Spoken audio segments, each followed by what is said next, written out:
बिस्मिल्लाहिर्रहमानिर्रहीम। अस्सलाम वालेकुम दोस्तों मैं शकील अहमद और आप देख रहे हैं मेरा YouTube channel erase star TV.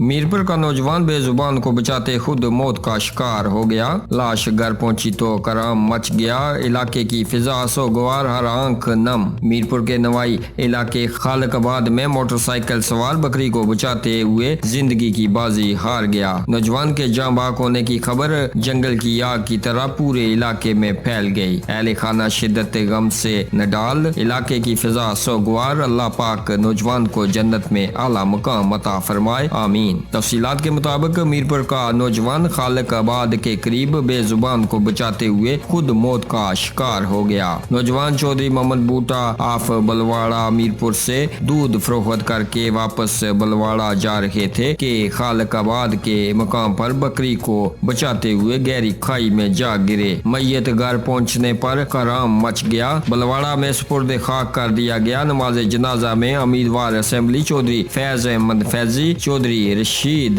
साहबजादा, Sajid उल रहमान हाशमी व दीगर कसीर तादाद में लोगों ने शिरकत की। दोस्तों आप भी अपनी राय का इजहार इस खबर के बारे में नीचे कमेंट बॉक्स में जरूर कीजिएगा और मरने वाले के लिए दुआएं माफरत कीजिएगा। अपना और अपने प्यारों का ढेर सारा ख्याल रखें और हमें अपनी दुआओं में याद रखें। मिलते हैं जल्दी अगली वीडियो में, तब तक के लिए अल्लाह हाफिज।